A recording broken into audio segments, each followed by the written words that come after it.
Olá, eu sou Júlia Bueno, estudante aqui do Reis Veloso e apresentadora de podcast nas horas vagas. E hoje, para o nosso mais novo episódio, trouxemos uma cantora, compositora maravilhosa, indicada a prêmio, a Sourha. Seja muito bem-vinda, é uma honra ter você aqui. A honra é toda minha, muito obrigada. Você é muito apresentadora mesmo, né, mulher? É muito bom ter você aqui, artista, de artista para artista. Maravilhoso. Você gostou do nosso estúdio? O que você amei. achou? Pra mim, eu que sou filha de educação pública, né? Estudei na educação pública da primeira série até a faculdade.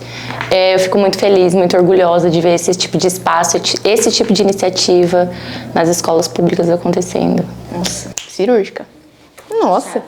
A gente vai começar com uma pergunta bem simples para introduzir você ao público, né? Okay. Tem, infelizmente, que a gente não conhece a diva, tem que apresentar. Tá tudo bem. Como que foi, então, sua trajetória na música? Como você descobriu, cara, eu quero fazer música, eu quero, sabe, ser artista? Como que foi pra você?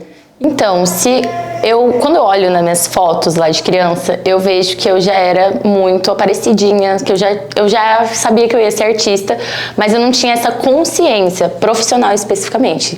Então, eu sempre, desfilei. Minha mãe teve loja de varejo e costura, né? Foi pra moda autoral, ela sempre foi apaixonada por isso.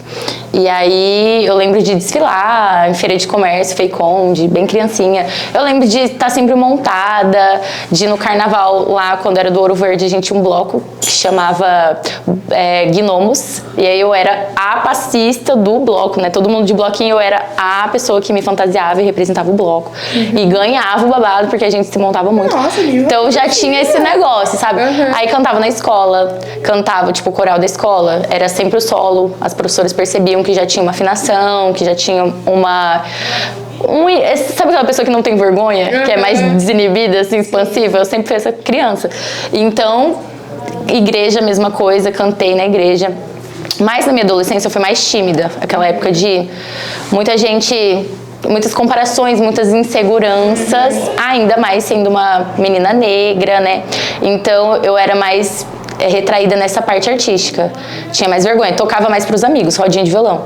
Aí comecei a cantar na igreja, no grupo de jovens que eu fazia parte, e escondido ainda, meio retraída ali no fundo. Aí fui indo pra frente, fui ficando à vontade, e foi uma ótima escola, assim, porque era um grupo de jovens muito grande, então eu tinha que lidar mesmo com o público, ou na missa, assim, com a galera vendo, a gente cantando salmo, enfim. Então foi quebrando um pouco desse medo.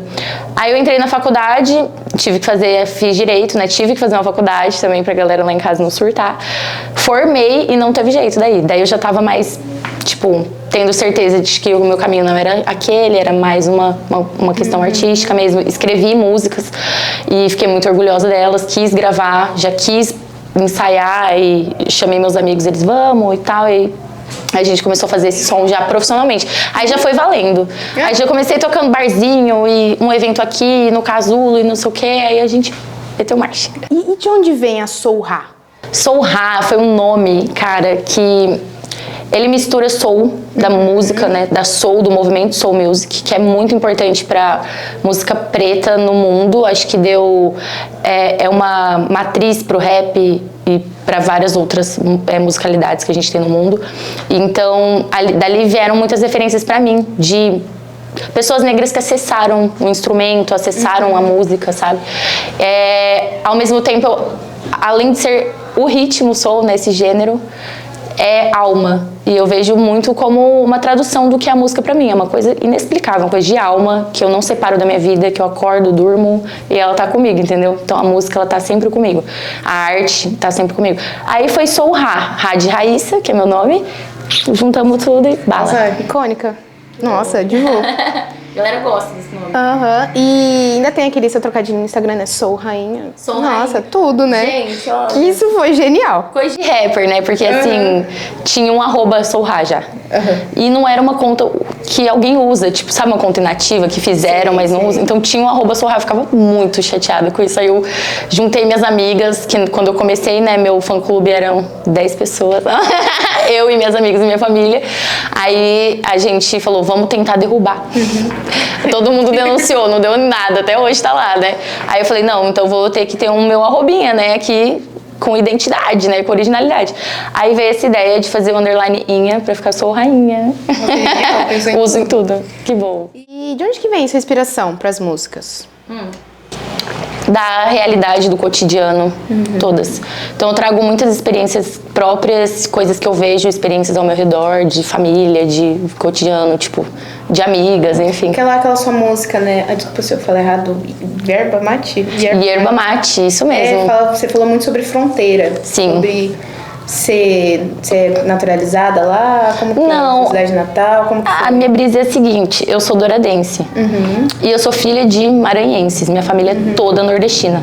Então, eu sempre me questionei por que só eu, basicamente eu e minha irmã, tipo, só a gente nasceu aqui, da família, entendeu? Todo mundo tem outra cultura.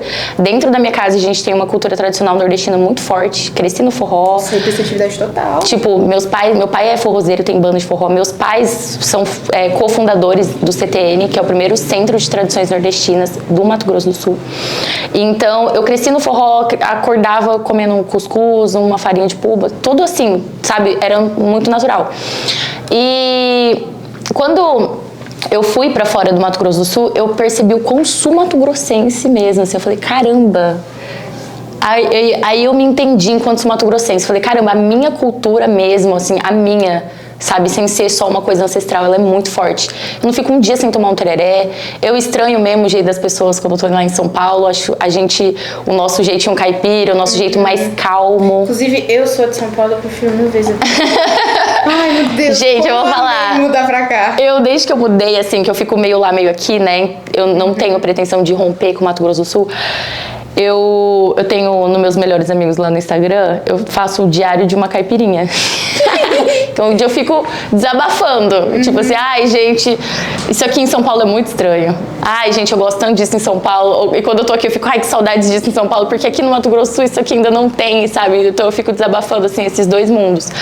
Mas Yerba Mate foi uma música que eu quis falar do Mato Grosso do Sul mesmo. Tipo, faz parte do meu disco, do interior. Esse biquíni de tricô. Que eu vou crochêzinho, nossa, meio a meio. Muito lindo. E aí ele faz parte, é um single que faz parte do meu disco, que chama Do Interior. É a primeira música, ela é uma música que introduz o álbum. E é um álbum que eu falo inteiramente sobre mim, sobre as vivências que eu tive aqui no Mato Grosso do Sul, exaltando o estado. Então é mais ou menos, basicamente, um disco de música urbana, feito pra sul-mato-grossenses. Quem quiser ouvir e gostar, marcha, porque tem muita gente que gosta, tipo, Colar de Miçanguinha, Lauryn Hill, dessas músicas. Mas é um disco pro sul-mato-grossense.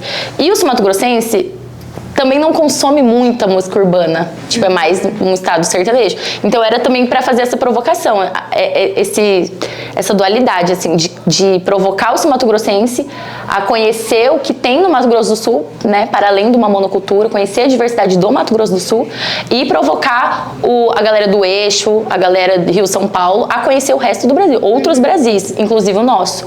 Então em Yerba Mate eu falo do Mato Grosso do Sul a partir da ancestralidade, entendendo que aqui era um território paraguaio, que aqui era Paraguai antes, que aqui é um território guarani, né? Então eu fui atrás desses elementos que eu me identifico, tipo, sopa paraguaia que eu amo, eu venho aqui, a primeira coisa que eu quero é um chipaguaçu, é um tererezão gelado, eu fico importando terra de tereré lá, tipo, estocando lá em São Paulo, porque eu não fico sem. E meu churrasco com mandioca, eles não comem churrasco com mandioca, mulher, você acredita? Não sei, e quando eu vejo, vai na conveniência, tem mandioca lá. Não, eu fiquei chocada. É a melhor coisa do mundo. Falei, vocês comem carne com o quê? Cadê a mandioca? Com você abre o pão, coloca carne ou vinagrete. Eu não como carne, coloco vinagrete, mas aqui não tem pão, aqui é mandioca. Mandioca, gente. Eu amo essas coisas que a gente tem aqui, tipo mandioca com shoyu. Só no Mato Grosso tem isso. Eu adoro comer. Por quê? Porque a gente tem uma cultura nipônica muito forte, né? Uma influência japonesa também no MS.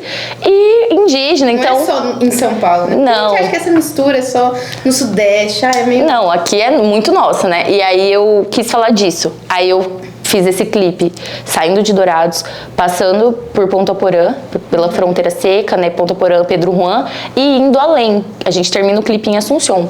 Por quê? Porque o sul-mato-grossense também é limitado no sentido de conhecer o Paraguai mais a fundo, reconhecer a importância desse país, entende? Que é nossa matriz. A gente é irmãos, a gente vive essa cultura fronteiriça, isso é único. Isso não tem em outros lugares, só em lugares que são fronteiriços, essa mistura que a gente vive. Então é uma coisa muito rica. Eu acho que o rapper de São Paulo fala muito das ruas de São Paulo, da vivência de lá. O do Rio de Janeiro fala também, tem total identidade. Então por que não a gente fazer música com identidade? Exatamente. Entendeu? Então eu quis realmente fazer um trabalho regional, só que urbano. Aproveitando que você puxou esse gancho de identidade, como é pra você pesar o clima? Não vou pesar o clima, mas é porque é importante falar disso, a gente precisa falar disso, né? Mas como é pra você, artista, né, enquanto artista, ser uma mulher negra? Bem desafiador, sabe?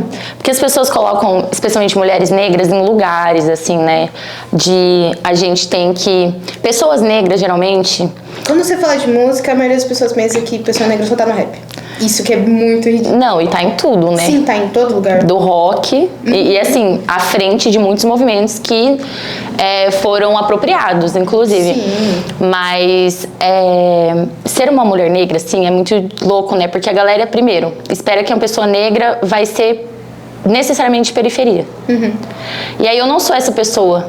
Eu nasci na vila, mas em determinado momento a gente teve uma ascensão ali. Também nunca fui rica, né, gente? Mas tive uma ascensão intelectual muito forte, porque meu pai, assim como é minha mãe, né, mas primeiro meu pai, minha mãe segurou muitas pontas para o meu pai conseguir estudar, ele tinha um sonho, tipo, era uma pessoa que saiu da miséria mesmo, de uma extrema pobreza que a gente viu com os próprios olhos, que a gente vai para o Maranhão desde pequena, e a gente via um Brasil ali, a região para cima do Goiás já era muito abandonado nos anos 2000, 90, era tristíssimo, IDH, faltava o básico.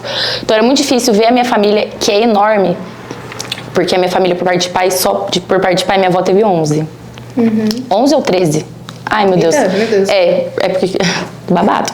Então são muitos tios, muitos primos, uma família muito grande, muito unida, porque eram os negros da Inácia, eram chamados assim, então já tinha essa coisa de não quero minha filha casando com um negro da Inácia, não quero... Nossa. Então assim, a gente se aquilombou muito, sem nem ter consciência disso. Eu acho que muitas primas minhas nem têm essa consciência de o quanto essa família se fortaleceu e se provou a partir dos estudos, que era a forma que eles viam de vencer. Então, quando meus pais vieram pra cá, eles eram muito jovens, tiveram a gente aqui, e foi através dos estudos que eles mudaram de vida. Meu pai se tornou professor universitário, mestre, doutor em Direito, por isso que eu tive que fazer Direito também. Minha irmã fez Direito, todo mundo teve que fazer Direito, porque eles acreditavam muito que isso ia mudar, realmente, era a única forma de mudar a nossa realidade.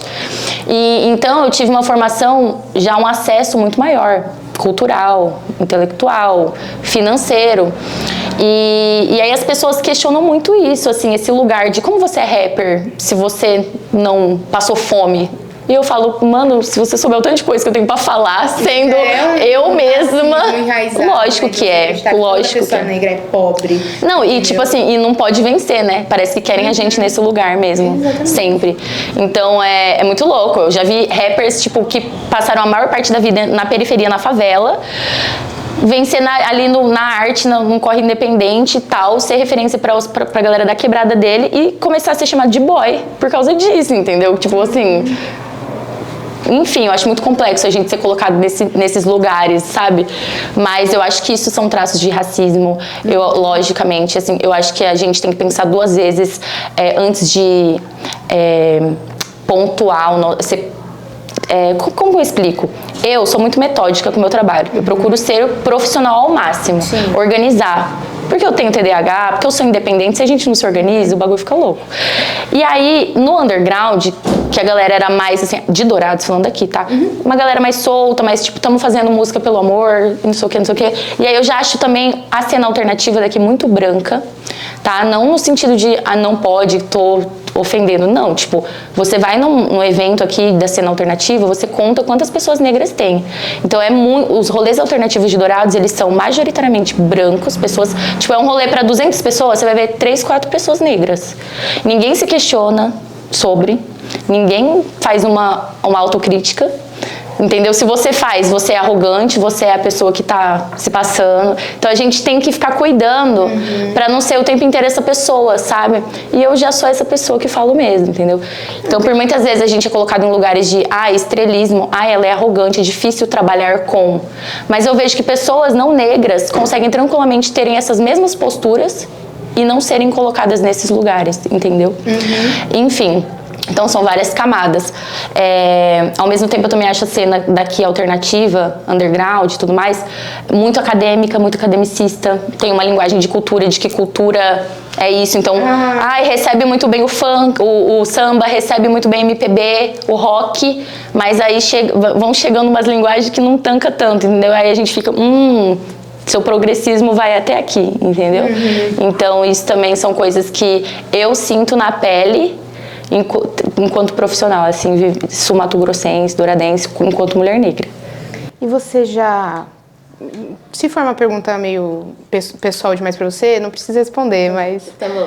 Mas você já sofreu discriminação Diretamente? Diretamente, tanto por você ser mulher, ou por você ser negra, sendo aqui do Centro-Oeste, você já... Cara, um racismo escrachado, assim, não. Só assim de objetificação, de assédio. De, essa neguinha, nossa, sabe? Aquela coisa de objetificar. Sim. Mas na minha infância, até porque mudou muito, né? Sim. Então, assim, hoje o acesso que a gente tem, a gente por falar desses assuntos, na minha época não existia. Não é que nem podia, ninguém nem refletia sobre isso, assim, dentro das escolas. A educação que eu tive mesmo, as pessoas negras dos meus livros de escola, eles eram os escravos. Eu não tinha referências nos meus livros didáticos de escritores, pensadores, artistas, contribuições negras, contribuições indígenas. A gente tinha, no máximo, aquele estudo em artes das máscaras africanas. E nem fala da cultura pop, que nem dava atenção pra isso. Foi começar a dar atenção depois do Pantera Negra e tudo mais. Aí, lá em 2016, começou a dar foco. Exatamente. Então, tipo assim, teve essa questão da lei, né, de introduzir os estudos afro. Isso tudo foi anterior à minha formação. Eu sou de 95, né? Vou fazer 30 anos agora. Então, eu vivi os anos... Não parece. Ai, obrigada. Eu vivi os anos 2000, né? E você ser uma menina negra do cabelo crespo nos anos 2000, gente, onde não tinha nem creme de cabelo, não tinha maquiagem da cor da nossa pele, não tinha nada pra gente se sentir bonita, não tinha referências na TV, sabe? A gente só tinha as piores referências. Na época, se eu não me engano, em desfile de modas modelos tinha aquela base cinza, acinzentado, né? Não tinha nem... Cara, eu não lembro, assim, eu lembro Naomi Campbell, tipo, eu lembro de pouquíssimas, tipo, Glória Maria, pouquíssimas referências pretas, assim. E aí eu via que tinha umas mulheres negras, já poucas também, mas como eu, pardas, né, negras de pele clara, tipo Thaís Araújo e tudo mais. Não tinha como hoje, assim, pessoas retintas, pessoas de várias tonalidades, de várias linguagens, várias religiões, e, enfim, diversidade mesmo. Não existia. Mas era pesado no pessoal mesmo. Pensa você ter o seu cabelo e você não ter um produto que você possa passar. E aí você vai pra escola pro seu cabelo. Porque você não tem a única alternativa era alisar. Exatamente. Era progressiva, definitiva, René, qualquer coisa pra alisar. Então tudo era pra acabar com o formato do meu cabelo, embranquecer. Então não tinha isso. A gente, da nossa geração, a gente teve que se entender enquanto ser humano, construir a nossa autoestima, reconstruir. Tipo, eu parei de alisar o cabelo com 20 anos, desde os 11, 10. Então eu não lembrava como era o meu cabelo, eu tive que me reconectar. E tudo isso veio na minha arte, então eu gosto de falar disso. Hoje, eu acho que essa autoestima que eu tenho, um estoque mesmo, assim, eu sou muito inabalável, sei lá, assim, forte nesse sentido, de pouca coisa me tombar, me desestabilizar. Mesmo, eu acho que por causa disso. Vamos aproveitar que a gente tem aqui na produção um professor, historiador aqui da escola, o Fernando, que é negro, e eu quero abrir um momentinho assim pra ele pra fazer uma pergunta pra Sourá. Caramba, o que eu perguntaria? No caso, assim, a gente vive, de alguma forma, essa marginalidade geográfica. Né? Porque a gente está aqui no interior do Mato Grosso do Sul, Dourados e tal, não tem tanta visibilidade. Então, assim, o que significa para você ser um artista daqui, do interior, né, do Mato Grosso do Sul, num cenário tão centralizado, no caso, esse eixo ainda Rio, São Paulo, mais ali nesses lugares que a gente conhece, mais conhecidos, né? O que significa isso pra você? Ser daqui do Mato Grosso do Sul e ter que encarar essa É aquilo que eu te disse antes, né? Artista independente só tem no Sudeste, aquele negócio. E um recorte assim, né? De que eu não sou uma artista do sertanejo. Porque se eu fosse uma artista do sertanejo, eu acho que o caminho seria outro. Inclusive falta, eu acho que hoje na indústria, uma mulher negra, um rostinho negro ali, ó, na mesma pegada que eu vim no sertanejo, ia ser o nicho. Eu poderia chegar regaçando. E eu ia ter dinheiro pra isso daí, entendeu? Aí eu ia ter bastante patrocínio. Aí também negócio da falta de reconhecimento de outras músicas daqui da região. Sim, do apoio. Porque o Centro-Oeste não é só sertanejo, né, gente? Mas não. Não, o Centro-Oeste não é só sertanejo, mas isso também, a gente tem que entender isso também como uma indústria, né? Também tem gente que não está interessada em fortalecer o nosso discurso, a nossa narrativa, as nossas origens, o que a gente tem a dizer, né? Quem a gente é no mundo. Então, ser essa mulher, essa artista sul-mato-grossense num cenário nacional é abrir com o facão ainda. Mesmo tendo pessoas, mulheres que vieram antes de mim, muitas, a gente ainda tá abrindo no facão, é desafiador. E é diferente quando você escolhe falar sobre o seu lugar, sobre o Mato Grosso do Sul. A galera querer ter disposição de conhecer, ter disposição de estar aberto, porque eu poderia realmente me inserir muito mais fácil falando sobre temáticas comuns, super comuns para todo mundo, pro Brasil inteiro. Aí se eu chegasse já numa estética Rio, São Paulo, aí marcha.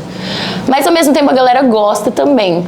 Eu acho que a galera gosta do novo, a galera tá cansada do mesmo, entendeu? Nossa, total. O movimento tá sendo, aos poucos a gente tá chegando, a gente vê, por exemplo, a região amazônica chegando mais junto, tendo mais visibilidade, anos de luta. Eu que tenho família no Pará também e tal, que sempre vou pro Nordeste e pro Norte, eu via isso acontecer lá, porque lá, diferente da gente, eles têm as cenas muito fortalecidas internamente. Aqui a gente não tem internamente a nossa cena fortalecida, além do sertanejo, entendeu? A gente mesmo não se prestigia tanto, não se ouve tanto, não conhece os artistas daqui. As nossas rádios não tocam músicas de artistas sul-mato-grossenses. A gente tem uma playlist com mais de 20 horas de músicas sul-mato-grossenses, de diversos gêneros. Era pra toda rádio ter um programa, no mínimo, que tocasse esses artistas daqui. E não existe isso. Hipocrisia. É um lobby gigantesco, né? Então, assim, é um monopólio, é um lobby. E aí é abrindo o facão mesmo. É ousadia e alegria. Enfrentamentos, mas é muito gostoso. Ao mesmo tempo, a gente traz uma coisa tão original que vai para um prêmio, vai para um rolê lá na Globo, do nada. Eu nunca imaginei assim, não vou falar que nunca, mas tão rápido, sabe? Ou falando sobre coisas nossas, que eu estaria lá, entendeu? Enfim. E ainda sobre essa pegada, como foi pra você, né? Diva que você, né? Foi indicada a prêmios, né? Participou do Prêmio Multishow 2023. Como foi pra você estar lá? Ver outras pessoas que talvez você acompanhasse antes de virar essa artista que você é, né? Como que foi pra você estar lá? Você se esperava lá? Você sentia que as pessoas te esperavam lá? Ai, amiga, eu vou falar. Pode você me senti um pouco assim... Sabe aquela coisa assim... Jacu, assim, deslumbrada. Aquela coisa, ai meu Deus, tudo novo, tudo... Eu amo essa palavra jacu, acho tudo. E ao mesmo tempo, não deslumbrada, mas vendo muitos artistas que eu amo, que eu admiro, ou que eu vi na tela ali, por exemplo, Sabrina Sato. Não é alguém que eu super, eu adoro a pessoa dela, desde do Big Brother, sabe? Mas não é, um artista que eu escuto. Mas na hora que eu vi, eu fiquei chocada. E aí, assim... Cara, eu estou respirando o mesmo ar que a Sabrina Sato nesse momento. Não, eu tava aqui, a Joelma tava aqui, aí o Felipe Rett aqui, aí vários nomes, várias pessoas super legais. A Ludmilla e tal, apresentando. E a gente, nesse meio, é muito louco, né? A gente tem que agir com fingir costume. Porque senão você tá se passando. Você não pode, oi, tudo bem? Admiro o seu trabalho e tal. A pessoa vai falar, obrigada. É todo mundo meio blasé. Falo mesmo, no meio artístico, é tudo assim. E, cara, pra gente é muito louco. E eu sou uma pessoa que eu não tenho vontade nenhuma de me manter blasé. Porque eu adoro quando as pessoas daqui vêm e falam pra mim, cara, adoro o seu trabalho, eu fico extremamente feliz, entendeu? Então, isso tipo, também tem muitos artistas, né? Mas é porque eu respeito, assim, tem artista que é, você acredita, que é introspectivo. Tem artista que é extremamente tímido, entendeu? Que tá ali, consegue no palco sustentar sua performance, em estúdio é incrível, mas é uma pessoa mais reservada, entende? Então, assim, a gente vai aprendendo mesmo. Só que eu sou extremamente assim, então eu olhava para as pessoas, licença pra tietar, posso tirar uma foto? Tipo, eu fiz isso uma vez, agora que tá se tornando mais natural pra mim mesmo, em São Paulo, tipo, é um evento que você vai, é um babado que você vai e você já tromba várias pessoas. É muito louco, assim, o meio. Igual que tem uma cena, tipo, eu conheço o Jean, a gente vai se conhecendo, meio uma cena artística, lá é a mesma coisa. Então, quando você vai conhecendo a cena artística, são essas pessoas que você vai conhecer. Pessoas muito famosas, porque lá é onde se concentra o eixo cultural. Então, tem que se acostumar, porque vai ser o dia a dia. Tipo, e é do Brasil inteiro. A galera, tipo, que estoura em todo lugar do Brasil, meio que vai pra São Paulo ficar um tempo ou trabalhar, tem que acabar indo pra lá. É uma coisa que, tipo assim, não deveria ser, mas por outro, cara, não é só São Paulo que faz música. Eu não queria, tipo, que tivesse essa necessidade da gente ter que ter um endereço lá e estar lá, né? Eu acho que tem muitos artistas que resistem, especialmente acho que a galera do Nordeste. São Paulo é muito poluído, não compensa. Cara, eu gosto de muitas coisas, porque lá eu consigo ter um acesso cultural incrível, shows, certeza, exposições, coisas que aqui não tem. Porque lá eles realmente param e olham. E como eu te falei, a cena do Mato Grosso do Sul ainda é muito elitista, muito sem diversidade, e lá em São Paulo já é diferente. Lá eu fui em eventos, lá existem eventos pretos, que você vê 1 ou 2, 3 brancos. Lá existem, tipo, afro-groove, e a galera vai com muito respeito.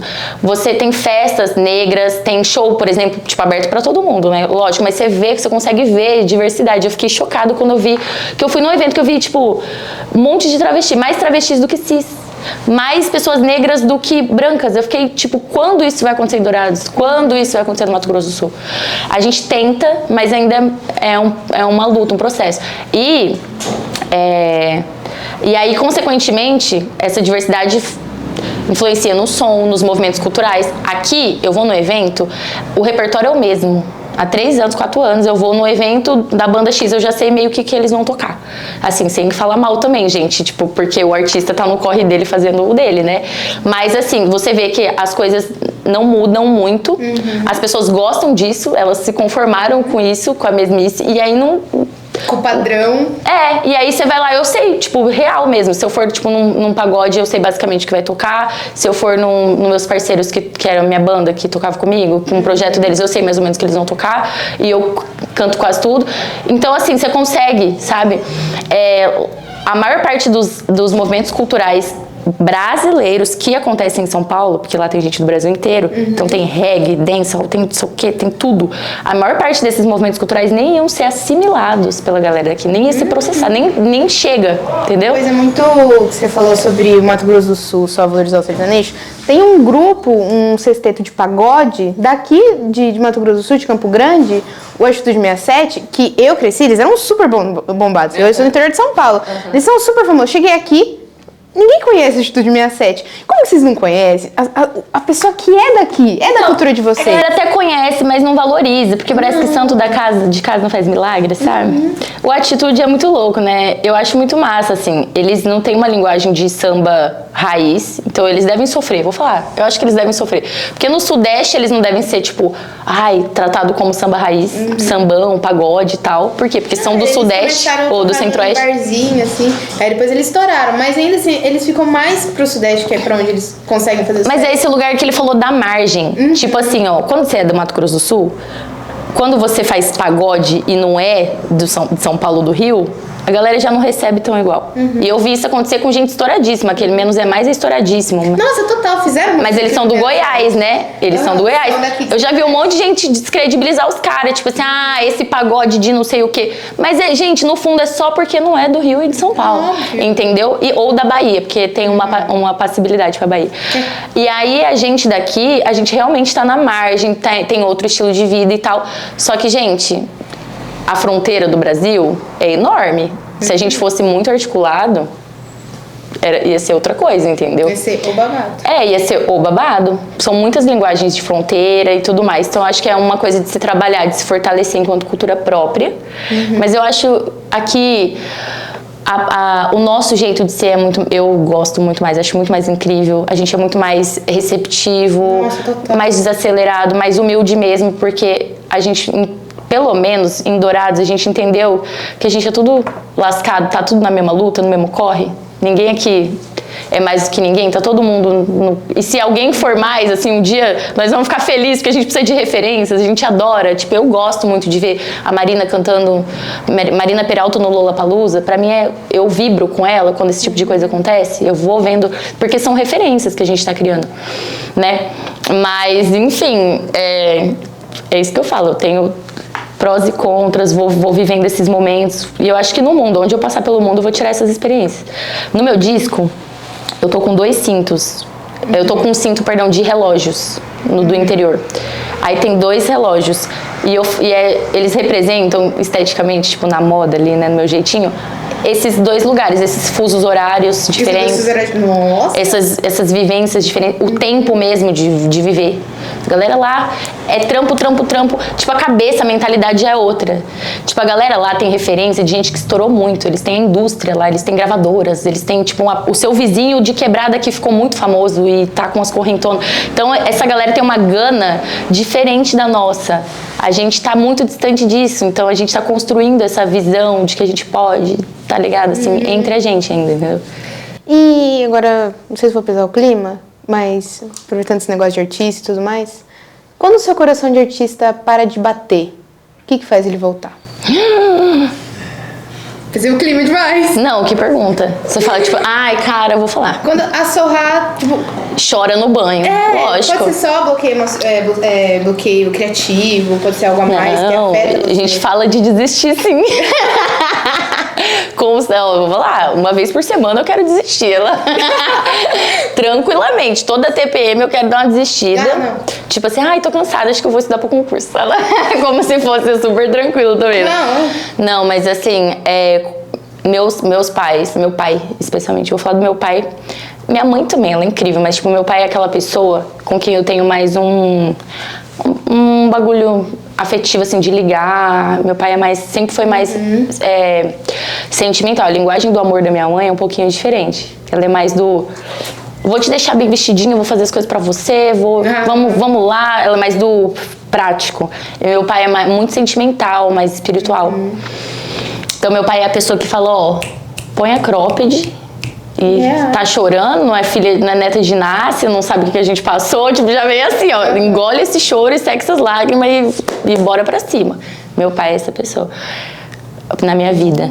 Então, tipo, e isso é muito louco. Porque eles... a família que apoia artista, né? Porque, infelizmente... Não, é muito louco porque eles já não apoiaram. E volta e meia eles falam, tipo assim, ai, qualquer coisa você faz um concurso. Você fala, ó, gente, não comer.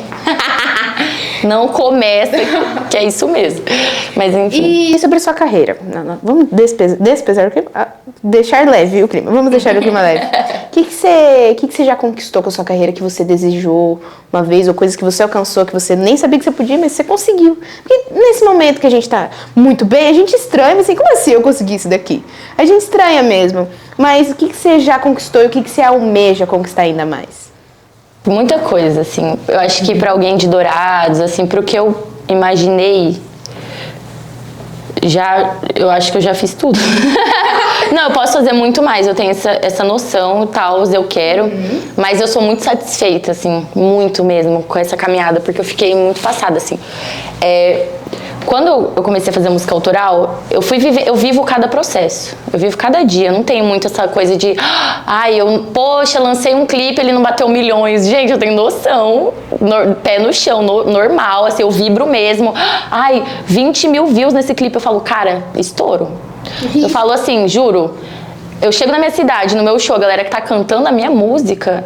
Não, primeiro que você tá lá, que você... Autoral? Eu falo assim, a pessoa tá cantando a letra que eu fiz, autoral. Eu tô aqui cantando, tem um monte estouro, de gente cantando a minha estouro. música. Hit? Não, pra mim é estouro. Avisa que a Anitta perdeu, ganhei. A pessoa gostou, eu falei, não, eu acho estouro mesmo. E aí, quando você tem um rolê orgânico, 100% orgânico, tipo, nunca patrocinei nada. Porque também eu comecei numa época que as redes sociais, as mídias, inclusive de música, elas vinham numa pegada de democratização mesmo. Hoje já não existe isso. Hoje as mídias, elas são pra você patrocinar, senão elas não entregam. Tipo, elas controlam mesmo o seu alcance. Já não tá livre. Não é o que você produz e o que as pessoas escutam. Ela realmente dispara o que é pra você ouvir. Ela reduz o seu alcance, controla o seu engajamento. Então hoje retrocedemos enquanto artistas independentes, enquanto indústria da música de uma forma geral. Virou novamente um monopólio, como na época dos discos, assim, das grandes gravadoras. Então, assim, tudo de novo, né? Então eu vibro mesmo o orgânico, eu falo, caramba, isso aqui bateu muito legal aqui na minha cidade, isso é louco e tal. No meu estado, nossa, e quando eu vejo que tem gente de fora, tipo lá em São Paulo, quando eu cheguei, eu fui no evento, numa gravadora. E aí uma mina chegou e falou assim, posso tirar uma foto com você? Aí eu falei, cara... Aí eu falei, claro! Aí eu peguei e falei, só vou deixar minha bolsa aqui, minhas coisinhas aqui com o meu bofe. Aí eu falei, Vitor, fui confundida, tô sendo confundida. A gente rachou o bico. Ele falou, mas tira foto com a mina, ela pediu. Eu falei, então tá. Aí eu fui lá e tirei foto com a mina, assim, tipo tal, né? Aí eu falei, você sabe meu arroba pra marcar? Ela, sim, eu sei. Aí eu falei, então tá, né? Eu falei, deixei a vida. Eu falei... É isso. Daqui a pouco vem a notificação. Ela sabia mesmo. Então ela me conhecia mesmo. Não fui confundida. Eu choquei com isso. Choquei forte.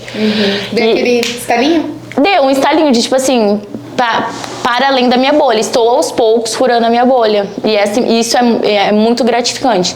Então, acho que as maiores conquistas que eu tive foi tocar no aniversário do Mato Grosso do Sul, do meu estado, ao lado dos principais nomes da cultura do Mato Grosso do Sul, de Delinha, de tipo, gente muito fina, que eu admiro muito, isso muito rápido. Tocar nos todos praticamente, né? Eu só não toquei em Bonito ainda, não tentei, quero, é um sonho, mas toquei em todos os festivais do estado, grandes, abri shows muito legais, sabe? Tipo, enfim,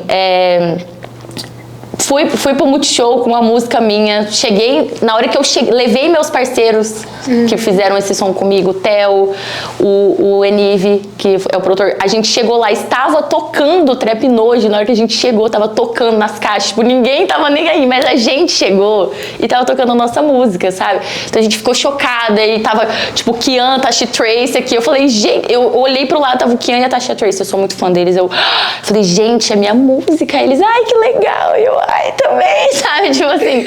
Então, assim, coisas do tipo. Eu vibro cada acesso, cada coisa.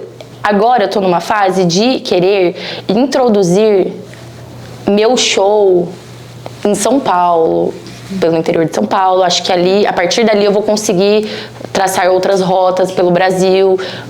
Tô aprendendo também essas estratégias de rota, de turnê, de tal, para além do MS, sabe? Mas são passos. E como eu faço tudo com a minha galera, assim, somos amigos, somos poucas pessoas, poucos recursos, independente mesmo, a gente tem um processo mais lento, mas mais sólido, entende? Tipo, o nosso público existe mesmo, ele não é comprado, entendeu? A pessoa vem porque ela gosta e fideliza, então isso é muito legal. E qual foi o maior não que te disseram? Não sei, então vou contar uma coisa. Eu participei da seletiva de um reality ano passado. Me chamaram e eu fui até a última fase. Chama Estrelas da Casa. Foi da Globo. E aí, assim, não bombou muito, entendeu? Da Globo? É. Globo mesmo? Da Globo. É que eu falo Globo. Ai, que susto, já é Globo? É um meme, ai, desculpa. Não, é da Globo e assim, não foi muito pá, assim, não... Era tipo um The Voice com um Big Brother. Ai. Então, assim, eu enquanto artista, fiquei meio sufocada. Falei, nossa, esse programa vai sufocar o artista. E eu senti isso. Eu não assisti muitos, mas do que eu assisti, eu falei, nossa, que vibe. Porque, tipo, você coloca o artista, para além de competir na performance musical, que eu já acho um bagulho que eu não gosto, entendeu? Tipo, eu acho o palco é um lugar onde eu fico à vontade. eu competindo meu trabalho com o de outras pessoas, eu acho totalmente desconfortável, assim, não é o ideal pra mim. Mas, por exemplo, o Thiaguinho é alguém que cresceu em Ponta Porã e participou de um programa, de um reality na Globo. E pá, Thiaguinho, eu me identifico tanto com você. Eu amo ele. E aí, tipo assim, mas eu fiquei assim, sufocadíssima. Eu falei, cara, que vergonha, que medo. Que além de você ter que manter negócio social pro povo gostar de você no público, você também tinha que ser bom na música. Tem que ser bom, tem que cantar, tipo, tem que cantar rap. O seu rap é sua arte da sua forma, sendo avaliada. Do lado, sei lá, de alguém que canta um puta gospel, melismas e técnicas, alguém que canta. Então, tipo, várias linguagens diferentes, eu fiquei bem impressionada. E aí eu falei assim, putz, cara. Pipoquei, sabe? Eu tremi mesmo, assim. Eu ia cantar, eu tava tremendo. Coitado, o cara, o produtor que tava me avaliando deve ter falado, não, essa daqui não tem condição. Então eles me queriam lá pelo meu carisma, pela minha persona, mas eu não sustentava a pressão do programa, entendeu? Aí eu acho que foi um não que eu fiquei assim, putz, será que foi uma oportunidade perdida? Será que não é a hora? Será que foi livramento? Porque, né, não sei, às vezes eu ia só me expor. A gente nunca sabe. Eu fiz essa pergunta porque é uma pergunta que veio assim, porque infelizmente pessoas que não são padrão, pessoas que não seguem um padrão, já dizem um não, sabe? Por isso que eu perguntei. A gente existiu, um não já rolou várias vezes, né? Igual a Erika Hilton, né? Um não. Foi o não da minha existência. Foi o não da minha existência. Por isso que eu me casei, eu achei que... Não, fui pro outro lado. Tá. Agora, pra finalizar nossa entrevista, infelizmente temos que finalizar. Amei. Bola, jogo rápido, sem constrangimento. Tá. Fique tranquilo. Mas se quiser constranger também, você sabe que a gente sustenta. Então, uma música boa. Uma música boa? Uma música boa. Nossa, eu gosto de muitas. Putz, uma brasileira, eu vou ver. Não, uma música Uma música boa? Uma música A Mina boa. do Som, Sou Rá. Eu adoro essa, eu já escutei muito bom. Tá, agora uma Vou me música... chamar de narcisista, eu dei Agora aí, eu uma música acho. boa mesmo, uma brincadeira. Uma boa de verdade. Não, brincadeira. Agora uma música ruim. Uma música ruim? Mas pode falar. Cara, eu acho música ruim muito assim, né? É o que você acha? subjetivo. É a sua opinião. Eu acho subjetivo falar ruim. Por exemplo, aquela do Nós vai descer pra BC. Nós vai descer. Então. Vai eu descer. acho Eu muito adoro. Aí, Pode me criticar. Eu adoro o quê? O beat dela. Ah, sim. Então, assim, eu sou muito aberta. É difícil. Tem coisas que eu falo, ai, cara, né? ruim. Tem coisas que eu falo que é ruim. Lacrei. Ai, Tá certo. Um artista. Um artista. Jorge Ben. Uma artista. Uma artista que não seja eu, né? Que sabe. Pode ser você. Não, um artista, meu pai, Jean Ribeiro. Uma artista... Putz, cara, eu acho muito difícil escolher uma. Eu consumo muitas coisas incríveis. Que pesado. Mas uma mina que eu acho bem da hora, sabe? Eu gosto muito da Negrali, todo mundo sabe. Gosto dela demais. Justo, muito justo. Um álbum. Um álbum, o novo álbum da Negrali, do interior meu. Eu gosto demais do... 1, 2. o Sobrevivendo no Inferno, clássicos, assim. Mano, eu gosto de muita coisa. E eu escuto álbuns. Eu gosto de ouvir álbuns. E uma premiação musical? A que eu ganhar, né? Enquanto eu não ganhar, não vou falar de nenhuma, não. Dá meu prêmio aí que eu ganho. Que eu falo. Muito bom. Enfim, vamos finalizar a nossa entrevista. Obrigada, Sorra, por ter vindo. Sua presença foi maravilhosa. Obrigada. E obrigada a você por ter assistido a gente até aqui. Eu sou a Júlia e tchau, tchau. Ai, que entrevista maravilhosa.